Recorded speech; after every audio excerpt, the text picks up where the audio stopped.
Hello everyone, let's see salts. There are three types of salt: acidic salt, basic salt and neutral salt. Now what do you mean by acidic salt? Acidic salts, that means it is made up of strong acid and weak base. Strong acid and weak base. Salts आहे. Salt म्हटलं तर acid आणि बेसचं reaction झाल्यानंतर salt तयार होतं. Salt and water, that means reaction is neutralisation reaction.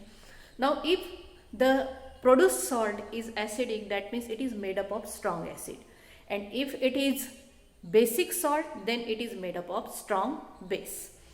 Now here if it is acidic, then here strong acid and weak base.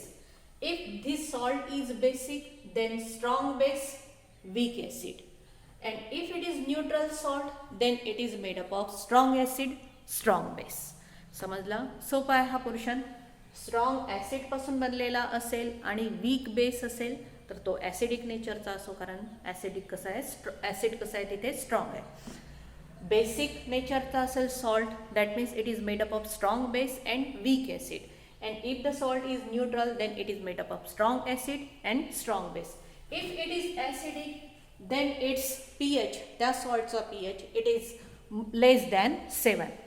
If it is basic, then its pH is more than 7, because all the bases having pH more than 7. All the acids having pH less than 7. Then what is the pH of neutral salt, which is equal to 7. Equal to 7 असेल तर तो काय असतो, neutral असतो. Now which are the salts which are acidic? Ammonium chloride, calcium chloride, ammonium nitrate, all these are the acidic salt. Basic salt, potassium carbonate, potassium acetate, sodium carbonate, sodium acetate, all these are the basic salt. Neutral salt, sodium sulfate, potassium chloride, sodium chloride, potassium sulfate, all these are the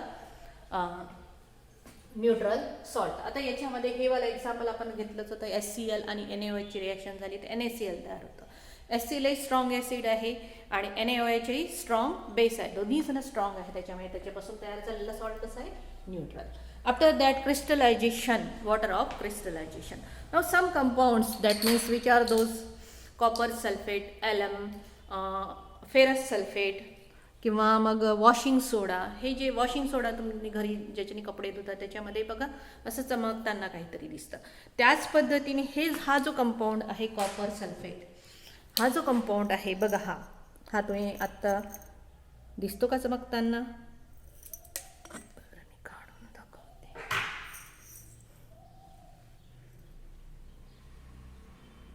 हा बघा चमकला, तो चमकताना दिसतो आहे. That means these compounds which are having water molecules, fixed water molecules in the form of crystal, they are called as water of crystallization. Which are those compounds? Copper sulfate having 5 molecules of water of crystallization. Ferrous sulfate have 7 molecules of water of crystallization. Washing soda have 10 molecules of water of crystallization, and alum has 24 molecules of water of crystallization. Now let's check this water of crystal. What is the nature of water of crystallization? There is one activity. Take 2 test tube. In both the test tube you have to take water, copper sulfate. दोन्ही याच्यामध्ये compound घेतला आहे. In first compound add water. पहिल्या याच्यामध्ये काय टाकायचं आहे तुम्हाला? पाणी मिक्स करायचं आहे. When you add water in this copper sulfate solution, here दुसरा जसा आहे तसाच ठेवला आहे. त्याच्यामध्ये पाणी जेव्हा तुम्ही टाकता तेव्हा पाणी टाकल्यानंतर त्याचं बघा ब्ल्यू कलरचं सोल्युशन तयार होऊन राहिलेलं आहे. थोड्या वेळातच पूर्ण ब्ल्यू कलरचं ते सोल्युशन तयार होईल. हळूहळू होऊन राहिलं ब्ल्यू कलरचं. याला आपण तसंच ठेवून देऊ. तोपर्यंत आपला जो प्रयोग आहे तो आपण करू. थोडंसं घेते मी अजून पुन्हा. नाव हीट धिस कंपाऊंड.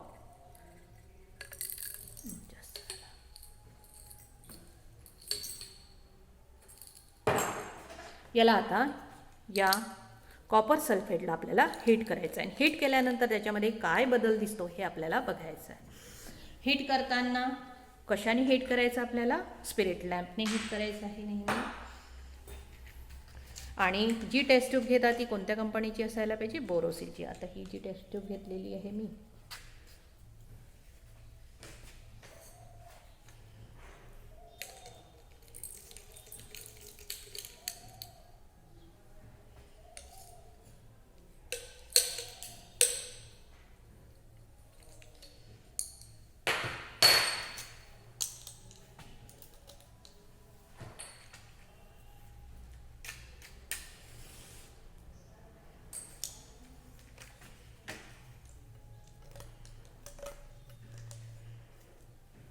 एका बॅचला हा प्रयोग दाखवलेला आहे. कोणत्या रंगाचा आहे? निळ्या रंगाचा आहे. कंपाऊंड बघा कोणत्या रंगाचा आहे? निळ्या रंगाचा. आणि इथे बघा हिट करते मी.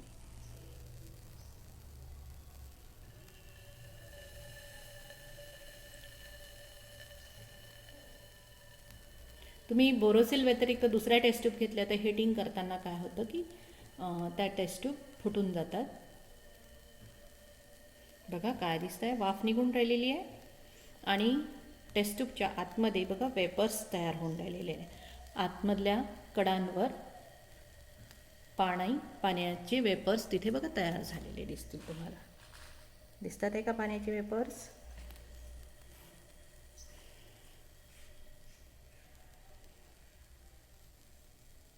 आता याच्यानंतर हीट केल्यानंतर बघा या कंपाऊंडचा रंग कसा झालेला आहे? पांढरा. आधी कसा होता? निळा होता. पुन्हा मी त्याला हीट करते आहे. बघा तो पांढरा झाला पांढरा. आता याला जेव्हा बंद करायचं असेल, हा जो आहे स्पिरिट लॅम्प, याला जेव्हा बंद करायचं असतं तेव्हा बघा मी कशा पद्धतीने बंद करायचं, कधीच फूंक मारून बंद नाही करायचं, या पद्धतीने बंद करायचा. This compound, that is anhydrous copper sulfate, is formed because water of crystallization, that is water molecules, they evaporate while heating. 5 water molecules काय झाले? इव्हॉपरेट होऊन गेलेले आहे. आणि हा जो कंपाऊंड कॉपर सल्फेट राहिला तो फक्त अनहायड्रस कॉपर सल्फेट. आता याच्यामध्ये म्हणजे ते जे पाणी आहे ते चालले गेलं आणि फक्त तो कंपाऊंड राहिला. आता याच्यामध्ये जर म्हणजे त्याचं जे क्रिस्टलायझिंग नेचर असतं ते सुद्धा लॉस्ट होऊन जातं. त्याच्यामध्ये जे क्रिस्टल्स तयार राहतात ते लॉस्ट होऊन जातात. याच्यामध्ये जर मी पुन्हा पाणी टाकलं, मग अशीचं सोल्युशन आपण बघूच. आता कोणत्या रंगाचं आहे? बघा हे निळ्या रंगाचा आहे. हा जो कंपाऊंड आहे तो पांढऱ्या रंगाचा झालेला आहे. आता याच्यामध्ये जर मी पुन्हा पाणी टाकलं तर तो कंपाऊंड कोणत्या रंगाचा होईल ते बघू आपण. बघा निळ्या रंगाचा तयार होतो. म्हणजे पुन्हा पाणी टाकल्यानंतर काय होतं की त्याच्यामध्ये जे वॉटर मॉलिक्युल्स ॲड झाल्याबरोबर त्याला पुन्हा तो रंग मिळून जातो. म्हणजे ही जी प्रोसेस आहे ही कोणती आहे? फिजिकल आहे. याचं कन्व्हर्शन तात्पुरतं होतं, पुन्हा त्याचा रंग निळा हा त्याला प्राप्त होऊन जातो. तर याला म्हणतात वॉटर ऑफ क्रिस्टलायझेशन एक्सपेरिमेंट. मग आता कोणते कोणते कंपाऊंड आहेत? Ferrous sulphate having 7 molecules of water of crystallisation, sodium washing soda having 10 and alum having 24 water of crystallisation. After that let's see electrolysis of water or electrolysis of compound.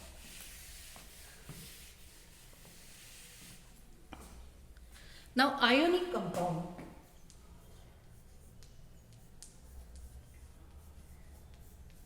and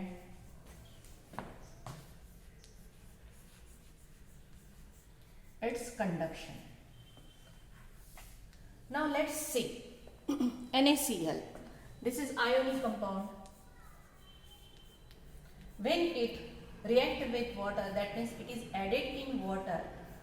Here ions are formed, Na plus and Cl minus.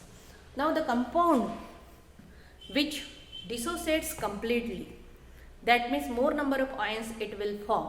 If it is producing more number of ions, that means it can conduct electricity. समजा त्यांनी जास्त ions तयार केले तर तो electricity conduct करू शकतो. मग आता हे कसं चेक करायचं? दिलेले कंपाऊंड हे आयोनिक कंपाऊंड हे कंडक्ट करणारे आहे की नाही. त्याच्यामध्ये ॲसिड घेतो आपण HCl, H2SO4,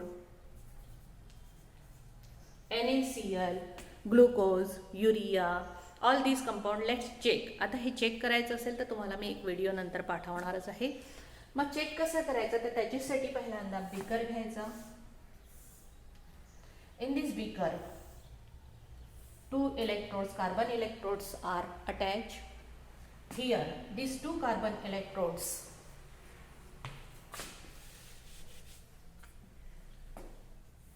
are connected to battery like this. Now these carbon electrodes are dipped in the solution, in that solution which we are going to check whether that solution is a good conductor of electricity or not. Now this terminal is positive terminal, this one is negative terminal. Now when you take here NaCl solution, आता मी NaCl solution पाण्यामध्ये mix करून घेते. There ions are form that is Na plus Cl minus, हे ions तयार होतात. Solution कोणतं घेतलं मी? NaClचं सोल्युशन घेतलं. आयन्स कोणते तयार झाले इथे? Na plus Cl minus, NaCl, Na plus Cl minus, ions will be formed. Now here these two electrodes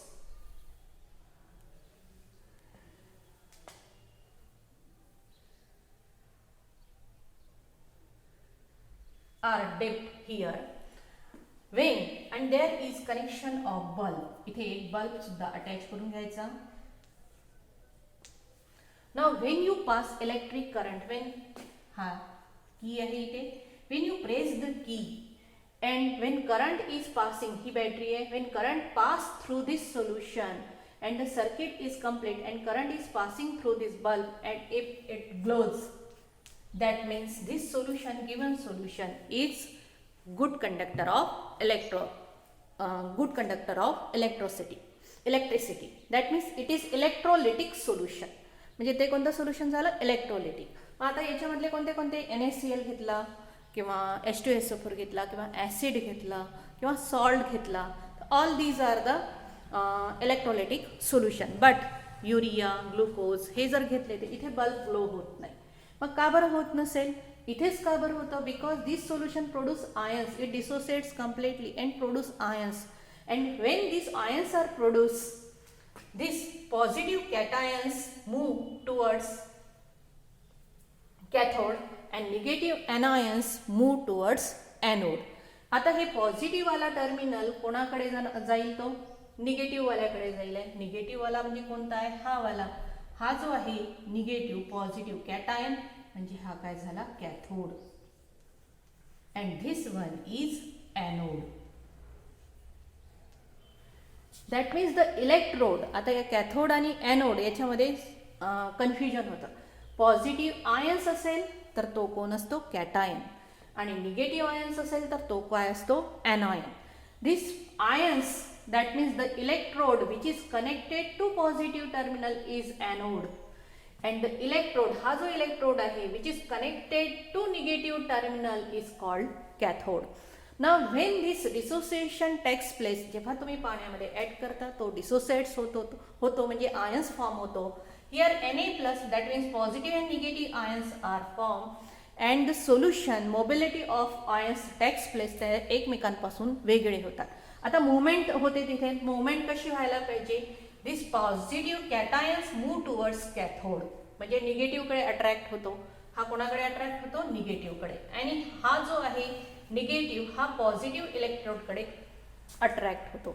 म्हणजे त्यांचं अपोजिटकडे अट्रॅक्शन होतं. Because of the movement of this ions, electricity can be conduct through this electrolytic solution and therefore it is called as electrolytic solution.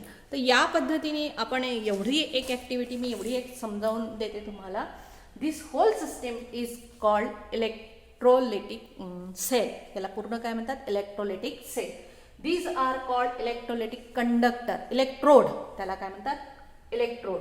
आणि solution which can conduct electricity that is called electrolyte. त्याला काय म्हणतात? Electrolyte. And this whole phenomena is called electrolysis. किती शब्द झाले?